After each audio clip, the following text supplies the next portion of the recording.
Hey, Jimmy here. Magnets. Some are small enough to be held in the palm of our hand, and some are as big as a planet. Specifically, our planet, Earth.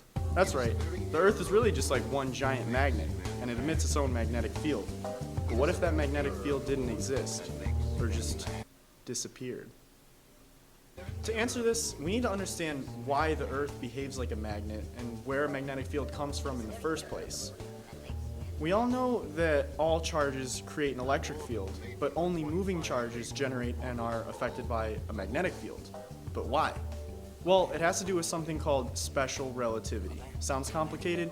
Maybe, but here's how it works. Imagine a wire carrying a current to the left. The wire itself is electrically neutral because there's an equal number of positive ions flowing to the left as there are negative ions flowing to the right. And now, consider a positive charge above the wire. There's no Coulomb force because the wire is neutral, and there's no magnetic force because the particle isn't moving. But this doesn't really answer anything for us. Why are only moving charges affected by a magnetic force? Okay, so now imagine that the positive charge is moving to the right. The spacing between the positive charges is going to decrease, and the spacing between electrons are going to increase from the perspective of the positive charge. This is something called Lorentz decontraction. So, to the moving charge, the neutral wire is perceived as having a net positive charge. So it really doesn't experience a magnetic force at all, but really just a Coulomb force upward from the positive charge of the wire. This is why the magnetic force doesn't act on stationary charges. The magnetic field is really just a manifestation of the effect of the electrostatic force between charges. So thanks to special relativity, a current-carrying wire that's neutral in one frame can appear to be charged in another. Now, let's apply this to Earth. Our planet has a core of conductive molten iron, and loops of current are driven by convection and constantly swirl through the core. So inside of the current are charged iron particles. And what do moving charges create? A magnetic field. So the Earth really works just like any other magnet, with a north and a south pole and field lines radiating between them, even though the field gets a little bit funky in the middle. So now we can start to answer what would happen if the field just disappeared. You might think you wouldn't really notice a difference, but humans actually have a protein in our eyes called cryptochrome, which is sensitive to the Earth's magnetic field. But cryptochrome doesn't work as an internal compass in people. It actually works to regulate our circadian rhythm, so you probably wouldn't notice a difference after all. Even though humans might not have any sixth sense that allows us to detect the magnetic field, a lot of animals do, and it's called magnetoreception. Some animals like birds can actually see magnetic fields, but we can't be exactly sure just how they see the field since humans haven't evolved this sense yet. Half of this ability comes from the presence of cryptochrome in the animal's eyes, and the other half comes from a network in their brains that interprets the magnetic information supplied by cryptochrome. Even though we still don't quite understand all the mechanisms behind magnetoreception, we do understand quite a bit about how animals use it. Curiosity around magnetoreception really began in 1957 with a man named Hans Fromm. He noticed that some of the robins he'd been housing in a cage would always gather at the southwest end of the cage during fall. But the cage was indoors, and the birds were described of external cues. And Fromm knew that the birds were native to Germany and would migrate towards Spain in the fall. So how did they know which way was southwest, or when it was time to migrate? Fromm was stumped by this question until one day he and his colleagues proposed that perhaps it was the magnetic field. To test this idea, the same robins were placed in another cage in a lab, except this time the researchers artificially manipulated the magnetic field. Lo and behold, when deprived of external cues like the sun, the robins just followed shifts in the magnetic field, lending evidence to his idea that birds do in fact have a strong sense of magnetoreception. Israeli scientists did a similar experiment a few decades later with rats. They housed two groups of rats in identical cages underground, and one group felt the magnetic field of the Earth and the other felt artificially manipulated magnetic field.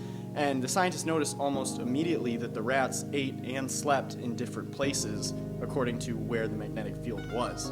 Recently, similar experiments have been done with flies, sharks, deer, and tons of other animals that indicate they all have some sense of magnetoreception. If the Earth's magnetic field ever really were to disappear, forget about how animal migration patterns would be all whacked out. The dogs would have no idea where to poop. Hey, Colin here. So, what about humans? How would we be affected if the magnetic field disappeared? Well, first thing you'd have to do is throw away your compass. At the surface, the Earth typically emits a magnetic field of about 25 to 65 microtesla, depending on where you are relative to the poles. Compasses work by using little magnets that align the Earth's magnetic field so that they always point north. So, if the Earth's magnetic field didn't exist, compasses would basically just be a giant scam. But then again, who uses compasses anymore? So what would happen to our iPhone navigation? I mean, would our GPSs be all messed up? Well, GPS doesn't directly use the Earth's magnetic field, but satellites orbiting the Earth would be exposed to way too much radiation from the sun and wouldn't be able to transmit back to Earth. So, navigationally, humans may be in a bit of trouble. But useless compasses and GPS would only be the least of our problems. We've all seen pictures of our sun seemingly exploding, but what's really happening here? And how does this huge event that happens nearly 10 million miles away from Earth actually affect us? Well, this is an illustration of a solar flare. A solar flare is a huge release of energy from the sun. These flares commonly release up to 6 times 10 to the 25 joules of energy. That's equivalent to about 80 trillion Fat Man atomic bombs. Oftentimes, following these cataclysmic solar events, the sun releases huge amounts of electrons, ions, atoms, and huge amounts of solar radiation into space, in an event called a coronal mass ejection. While the two events are not mutually exclusive, they oftentimes occur concurrently. These clouds have the potential to collide with Earth. Oh no! Now, normally, when these speeding particles are deflected by the Earth's magnetic field, as Jimmy described previously, in the absence of the magnetic field, however, all these particles would come into direct contact with Earth. This spells disaster. People would be directly exposed to harmful solar radiation. This radiation, mostly in the form of gamma rays, would have huge health implications. Gamma radiation is one of the most dangerous types of radiation, consisting of massless photons. Gamma radiation typically has large frequencies of about 10 to the 19 hertz and tiny wavelengths of about 10 to the negative 9 meters. This combination of small wavelength and large frequency means that this radiation has huge amounts of energy and is able to penetrate surfaces very easily. Gamma radiation is much more destructive than alpha and beta radiation. While they cause ionization in cells, which is essentially loss of an electron, this disrupts chemical bonds, resulting in radical formation. These radicals cause a chain reaction of formation of other free radicals. These radicals go on and disrupt normal cellular processes and damages DNA. But alpha and beta radiation has little to no penetration power. Alpha particles just bounce off your skin. On the other hand, gamma radiation damages cells through a process called excitation. This too creates free radicals in cells. But if they both form free radicals, how is gamma radiation more dangerous than alpha and beta radiation? Alpha and beta radiation are classified as low energy transfer radiation. They distribute their destructive ionizations over a large area of the cell. On the other hand, gamma radiation is classified as a high linear energy transfer radiation. It produces free radical formation over a very small targeted area.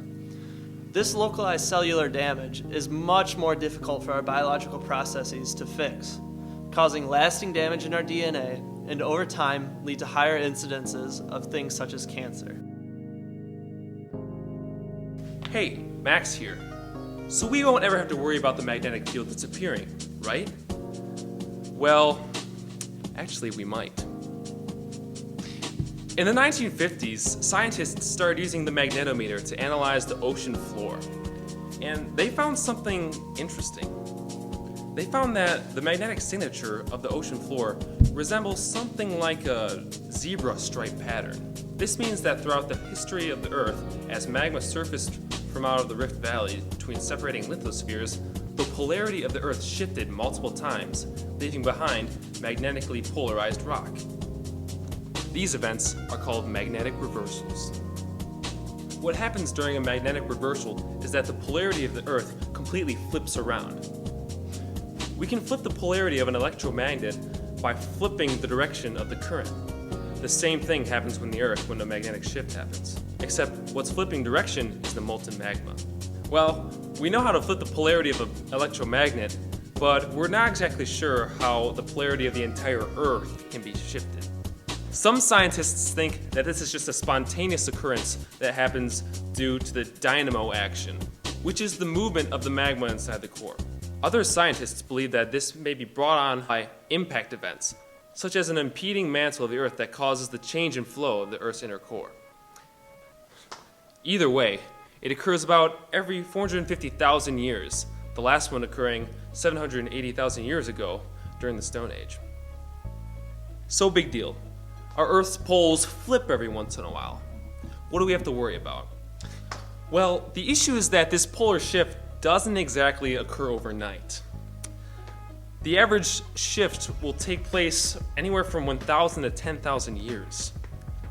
And during this time, the magnetic field is drastically weakened due to the complexity of the field. During the last magnetic shift, it is estimated that our magnetic field dropped to 5% of what it is today. That's pretty scary. Keep in mind that during this shift was also about the time that the Neanderthals disappeared from Europe.